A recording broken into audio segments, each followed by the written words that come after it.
Hello again. This is, let's say, an encore video to talk about strategies for creating virtual performances for large ensembles.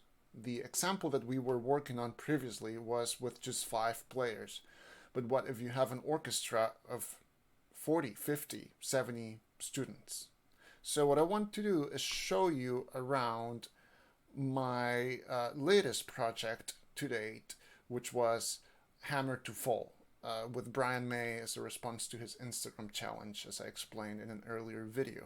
So I'm going to share my screen to show you how I approach this. Of course, here you see a bunch of videos for this project, and like we said before, you have your folder where you have all of your student videos that are sent to you. So I actually organize these by instrument, as you can see here. So all of my flutes are inside this folder. All of my oboes, in this case I have 2. And the additional files that you see are just files that are automatically created by Vegas. So you'll see those pop up. You don't need to do anything with them. But because I have so many videos here, I organize them by groups, by instruments. Okay, so if I show you here my first violins, okay, in this case I have 1, 2, 3, 4, 5. I have 7, and they're all here. Violin 2, etc. Okay, so you need to come up with a strategy, and this will depend on how many players you have. What I do roughly is I create videos for each section that I will edit exactly like I showed you the quintet video in the previous few tutorials. So I know now that I generally like to have no more than 6 players in one individual video. So you will have to make decisions regarding how many players you want and how many players you have. So basically what I do is I create a bunch of individual videos. So I'm gonna edit my first violins, then I'm gonna create a totally separate video where I edit my second violins together, and then a separate one for the violas. If you have 6 flutes, then you might want to do your flutes alone. But if you have, say, if your entire woodwind section is 6 players, maybe you have 2 flutes, 2 oboes, 1 clarinet, 1 bassoon, then maybe you want to do all of those together. But basically the idea here is that you will want to reduce the amount of individual videos that you will be editing when it comes time to edit the whole orchestra together. So I'll share my screen again, and I'll show you my Vega. So, and of course, for all of these tracks that your students sent, you have to do the same steps. You have to do your noise reduction on Audacity, in my case, and then you're going to do your audio mixing in the same groups that you're going to do your video mixing. So I did everything in Audacity for this project, actually. I had not yet started using Cakewalk, but I already shared with you how I do that. So I'll show you my Vegas. This folder is just Vegas projects, right? So I'll show you, I'll open the flutes here. So what I did, as you will see in a moment, it's a bit slow because I have 2 other instances of Vegas open right now in the background rendering a couple of other things. Wow, that's really slow. All right, so here are the flutes. So you will see here that I have 1, 2, 3, and actually I have 3 flutes and 1 clarinet. I put them all together. It's actually pretty neat, just 4 squares. Here a little later in the project, you see that I made some changes just because of the specifics of this project. I knew that there's a clarinet solo, so I wanted to feature the clarinet player, and there's a piccolo solo which I featured here, and then I go back to the 4 squares. So I go through the entire process just for these 4 students, and then I render this video, right? And then I have a video of just these players. and everything is gonna match to your click track or your audio tracks, right? You have to be very careful that everything lines up. So I'm gonna close this, and I'll show you. It looks like I did. The next one I did was my oboes and bassoons. All right, so let's open that.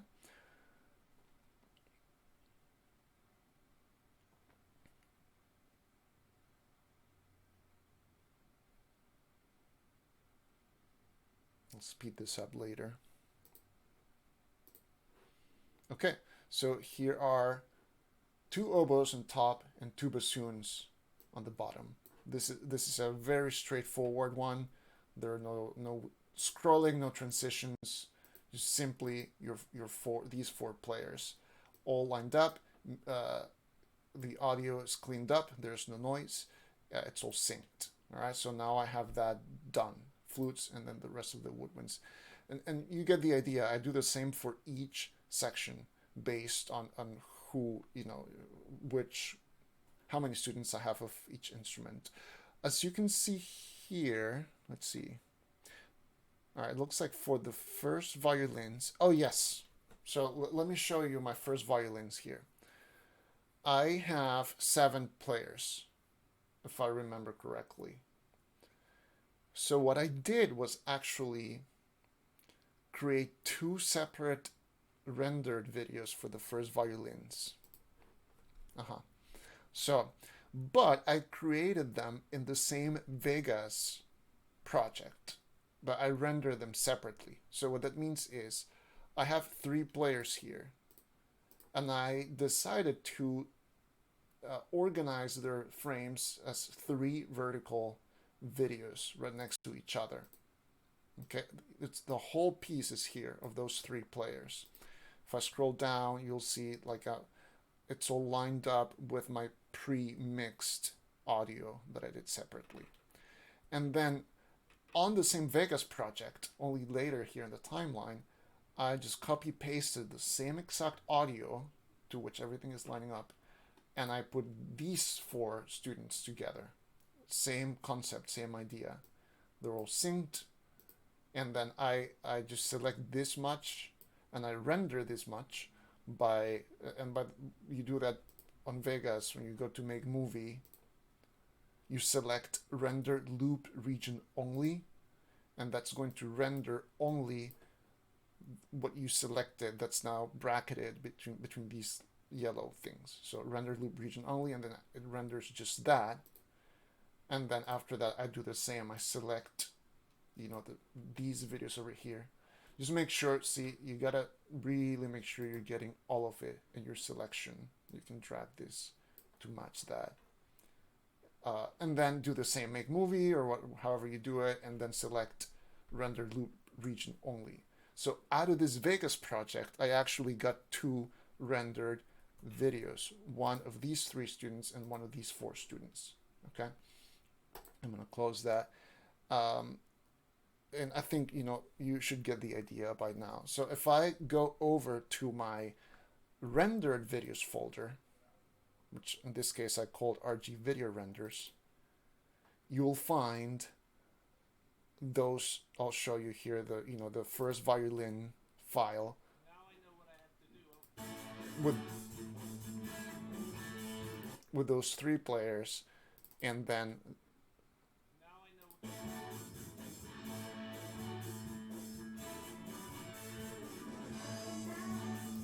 and then the other 4 players there, and you render all of those sections like that.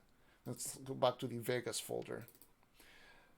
And once you have all of your sections together, you're gonna create a tutti Vegas file. And as you see here, I work in versions. So my first, I guess, there was an initial version, then a V2 that's version 2. So let's open that and see what that was. And what that probably is all of the sections together without many scrolling effects or things like that. So I've forgotten by now how it did it, but let's see. Okay, so yeah, this already has some trims and cuts and effects, it looks like. All right, so I'll just click here to see what it looks like on the preview screen. So what this is now is a bunch of those section videos I had rendered tiled together, right? So let's hit here solo on the flutes. So you see those flutes that I showed you earlier, or the three flutes and the clarinet, that's their kind of home square or rectangle, right? For the whole thing. And then I you know, things might change with some of the effects I showed you earlier. Like in this case, I made that square get bigger when there's that clarinet solo, and then the piccolo solo, and then it goes back to small to join the rest of the group. Okay, so that's the strategy. You want to mix sections, orchestra sections or groups of students together, so that then you can mix those into your tutti video, and that will prevent you from having to handle, you know, however many students you see here in one single file. So instead of, you know, 35 or 40 video tracks, you have maybe 10 or something, depending on how many sections you create. Now let's close this just to see if there's anything here interesting. Oh, you see a bunch of versions here where just the audio, the tutti audio was improved. So that's a lot of what you see here. And that's how I've done all of these large ensemble projects. Let's go check out my original Brahms video with Symphony Orchestra, and it's the same.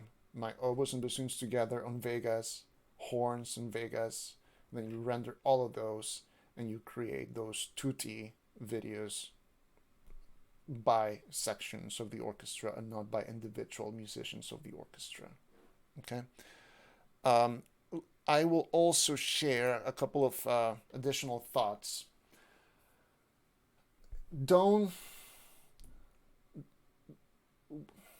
worry too much about everything, all of the videos to be like exactly 100% synced with the audio all of the time, because you'll never finish.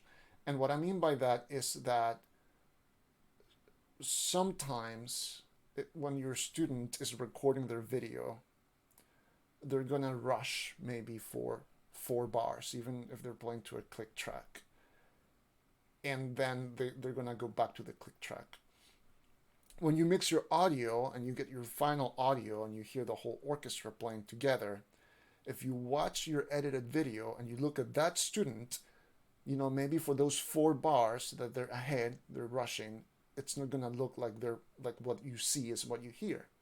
But there's really very little you can do about that unless you really have the time to go in and do micro, you know, just micro edit each video. So you take 4 frames out and one side and add 4 frames later so that everything is perfectly synced.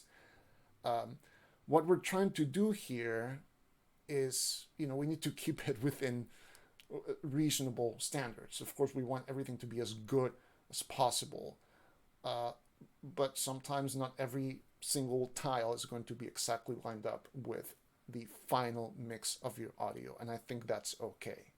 And if you're looking for something that's, you know, more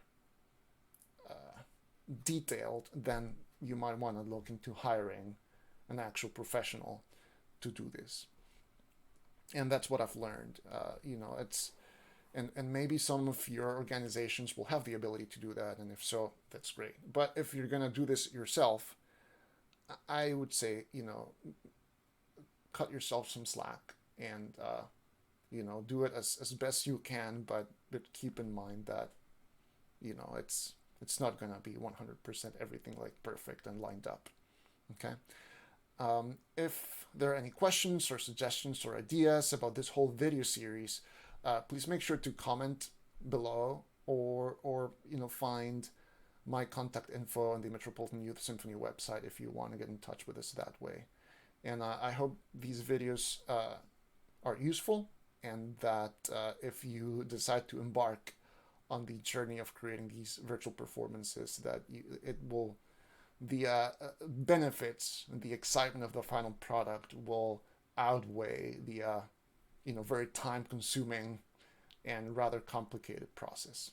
So thank you for watching.